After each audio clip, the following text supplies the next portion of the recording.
Eh bien bonjour à tous, j'espère que vous avez la forme. Aujourd'hui, petite vidéo posée pour parler tranquillement d'un personnage que j'ai toujours soutenu depuis le début, le très grand, et je le dis ouvertement, le très grand Kylo Ren / Ben Solo. C'est ma première vidéo sur lui après la diffusion de l'épisode 9 parce que j'ai essayé de prendre du recul au cas où si mes pensées étaient permutées pour d'autres. Et finalement, tout s'est bien confirmé dans ma tête concernant Kylo Ren qui est un personnage vraiment bon à mes yeux et aux yeux de ceux qui l'adorent bien sûr pour les bonnes raisons. Et je voulais en parler aujourd'hui dans le calme avec cette vidéo. On se souvient tous, en décembre 2015, après la diffusion de l'épisode 7, la communauté a trouvé un tout nouveau souffre-douleur après s'être acharné sur Jake Lloyd. Ironiquement, c'est un nouveau Skywalker qui est attaqué, le personnage de Kylo Ren. On peut le dire, et vous le savez, le personnage s'est complètement fait démolir par le fandom, et comme à son habitude avec ce fandom, beaucoup dépassent les frontières d'un personnage de fiction pour s'attaquer directement à l'acteur qui interprète le personnage. Là en l'occurrence Adam Driver, qui même avant Star Wars avait déjà un sacré CV au niveau de sa filmographie. Et vous le savez tous encore une fois je pense, mais il a pris très cher, notamment lorsqu'il a révélé son visage. Un groupe venant de cette communauté de fans, entre guillemets, de Star Wars, ont commencé à se moquer du physique de Kylo Ren en le traitant de moche, de singe, etc. avec son grand nez et ses grandes oreilles. Pour beaucoup en réalité, Kylo Ren était trop moche pour devenir un méchant charismatique. Il était attaqué de toutes parts et même par des personnes en dehors de la licence Star Wars. Ce qui se passait avec Adam Driver, c'était un peu le même genre d'attaque qu'a subi le jeune Anakin Skywalker,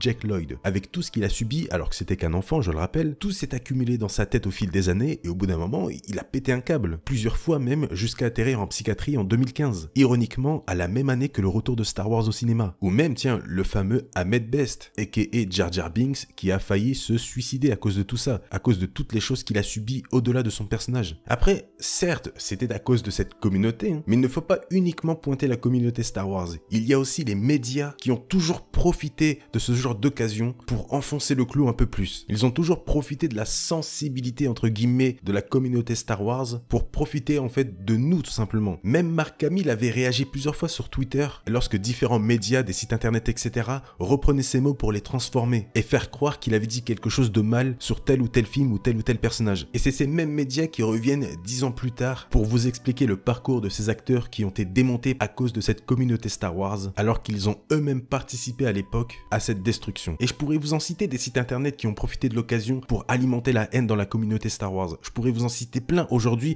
qui font toujours des news sur Star Wars parce qu'ils savent que ça va fonctionner. Ils savent que les gens vont venir cliquer. Si vous me connaissez très bien, vous savez de quel genre de site je parle. Arrêtez de cliquer sur leurs news, même si leur titre donne envie, ne cliquez pas dessus. Allez sur des sites spécialisés sur l'univers Star Wars comme par exemple Planète Star Wars qui fait du bon taf. Au lieu de cliquer sur des news venant de sites qui profitent juste de la situation pour alimenter leur usine à clics. Ne faites pas confiance à ces rédacteurs et à ces rédactrices qui s'en foutent totalement de vous. Eux, ils écrivent et savent très bien que vous allez cliquer. Mais ils sont tous pourris jusqu'à l'os. Et je le dis ouvertement, ces gens sont pourris. Si avec mes plus de 150 000 abonnés, je peux vous influencer sur quelque chose, c'est d'arrêter de cliquer chez eux. Allez sur des sites spécialisés avec des rédacteurs et des rédactrices qui s'y connaissent très bien, qui sont là uniquement pour vous parler de Star Wars et de son futur. Qui ne sont pas là pour alimenter les polémiques, essayer de monter la communauté les uns contre les autres, comme le font énormément de sites. Restez vraiment sur les sites de référence tels que Planète Star Wars Universe, etc. Je vais en oublier, mais vous inquiétez pas, tous les sites en principe spécialisés dans l'univers Star Wars ont le mot Star Wars dans leur titre. Mais le reste, s'il vous plaît, arrêtez d'aller chez eux. C'est pas bon pour vous, c'est pas bon pour nous, et c'est pas bon pour la communauté. N'oubliez pas qu'on est aussi fautifs, mais on n'est pas les seuls. Enfin bref, je divague, reprenons. Heureusement, Adam Driver est un acteur qui n'a jamais perdu de temps avec toutes ces insultes qu'il a pris en pleine face et a continué de tourner ses films et rien ne l'a ralenti dans sa carrière. Ou du moins, il n'a rien laissé paraître. Et au contraire, il en rigolait même quand ce n'était pas très méchant. Mais quoi qu'il arrive, il a tenu le coup face à cet énorme fandom qui lui mettait sévère. Et mis à part les critiques énormes sur son physique, beaucoup jugeaient que Kylo Ren n'était pas digne d'être, entre guillemets, un méchant. Et ça, c'était notamment à cause bien sûr de son physique pour certains, mais aussi parce que Kylo Ren paraissait trop instable. On le sait,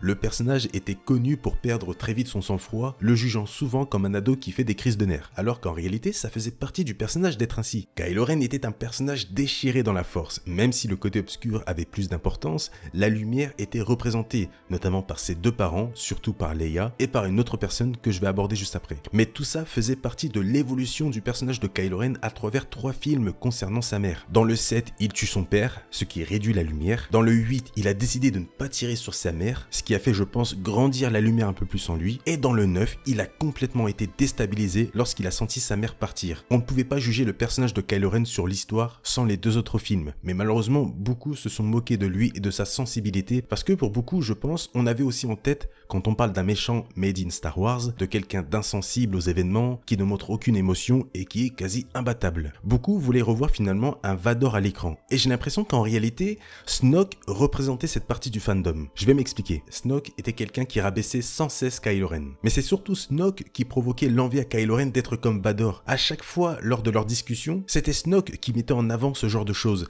À aucun moment, Kylo Ren seul s'est dit « je veux être comme Vador, je vais devenir comme lui ». C'est toujours Snoke qui lui disait ce genre de choses, toujours à le comparer à la puissance de Vador pour le déstabiliser en lui disant qu'il n'est pas Vador, qu'il n'est qu'un enfant avec un masque. C'était un peu la réalité des choses finalement. La commu pensait aussi que Kylo Ren n'était rien comparé à Vador, ce n'était qu'un ado qui pique des crises avec un masque. Mais finalement, et c'est drôle de le dire, puisque lorsque l'épisode 8 est sorti et que Kylo Ren a tué Snoke, c'est aussi à ce moment-là dans ce film que le personnage a commencé à faire changer la vie de certaines personnes dans le fandom. Il a commencé à être apprécié. La vision que les gens avaient de lui avait changé par rapport à sa version de l'épisode 7. Alors attention, je généralise quand je dis le fandom. C'est pas la peine de venir dans les commentaires et me dire ouais non, moi pas du tout, il m'a pas fait changer d'avis, etc. Beaucoup de personnes n'aiment pas Kylo Ren. Doucement, c'est pas la peine de m'attaquer. Mais beaucoup de personnes ont changé d'avis sur lui. Finalement, dans le 8, plus de comparaison avec Vador. Kylo Ren était maintenant libre de faire ce qu'il souhaitait. Et ça a beaucoup plu, à un tel point que beaucoup avaient même pris l'habitude de voir Kylo Ren sans casque. Et lorsque le retour du casque a été annoncé pour l'épisode 9, beaucoup ont crié sans même savoir ce que ça signifiait réellement de reprendre le casque. Alors qu'à l'époque de l'épisode 7, je vous le rappelle quand même, énormément de personnes détestaient le physique de Kylo Ren sans masque et voulaient absolument qu'il le garde. Soit tout ça prouve que l'évolution de Kylo Ren a très bien fonctionné et qu'il fallait juste attendre d'avoir la suite, ou soit c'est tout simplement un simple retournement de veste de la part de certaines personnes juste parce que le personnage va dans leur sens. Je ne sais pas comment on pourrait prendre ce genre de choses. Pour moi, Kylo Ren, en s'étant affranchi de Snoke, il s'est aussi affranchi du fandom d'une certaine manière. Je ne sais pas si vous voyez ce que je veux dire. Finalement, il aurait fallu juste attendre que l'histoire du personnage soit complète dans les films avant de le juger en l'insultant sur ses capacités, son physique et en prenant pour échelle de comparaison Vador, comme le fait Snoke dans le film en fait. C'est pour ça que j'ai dit juste avant que le fandom et Snoke sont similaires. Personnellement, j'ai toujours apprécié Kylo Ren pour ses qualités et ses défauts bien sûr, notamment sur sa façon de voir les choses, mais surtout son caractère. Ce côté instable pour moi, c'est ce qui faisait une grande partie du personnage à ses débuts. Et surtout, ça se détache assez bien d'un Vador qui lui était très calme quoi qu'il arrive dans sa manière de faire,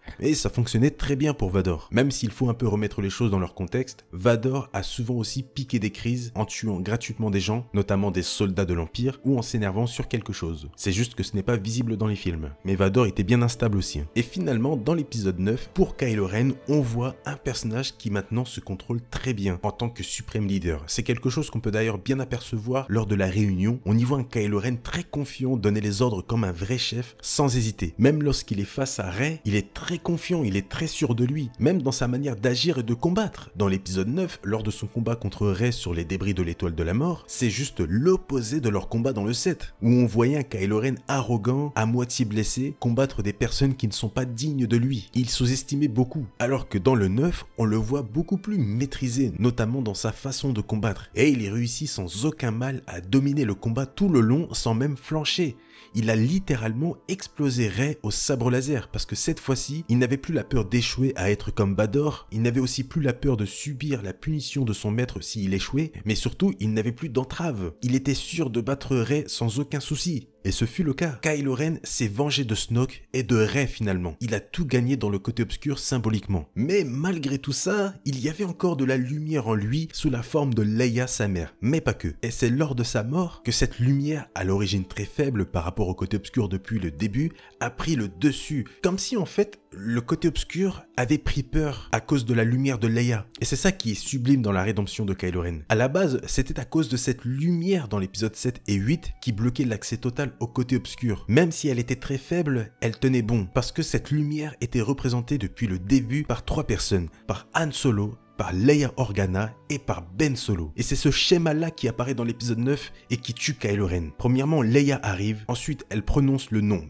Ben, et c'est Han Solo qui conclut le tout. C'était cette lumière qu'il y avait à l'intérieur de Kylo Ren. Une lumière formée par Leia, Han Solo et Ben Solo. C'est vraiment pour moi l'une des plus belles scènes du film et de la saga parmi tant d'autres. Je suis très content du traitement de Kylo Ren et de Ben Solo. et c'est quand même dommage que le personnage s'est fait descendre lors de sa première apparition. C'est comme si on avait descendu l'histoire du personnage d'Anakin Skywalker à travers les 3 films, juste en jugeant sa version de l'épisode 1. Je vous remercie d'avoir regardé cette vidéo, pensez au petit pouce bleu, ça m'aide toujours, surtout pour ce genre de vidéo que j'adore faire, donc n'hésitez pas. Si vous avez un peu de temps, dans la description, il y a le lien YouTube de la chaîne, ça permet de me soutenir et de soutenir la chaîne, et ça gratuitement. Voilà, je suis très content d'avoir fait cette vidéo, et j'espère que vous avez compris tout ce que j'ai dit dans celle-ci. Passez une bonne journée ou une bonne soirée, prenez soin de vous, et à la prochaine.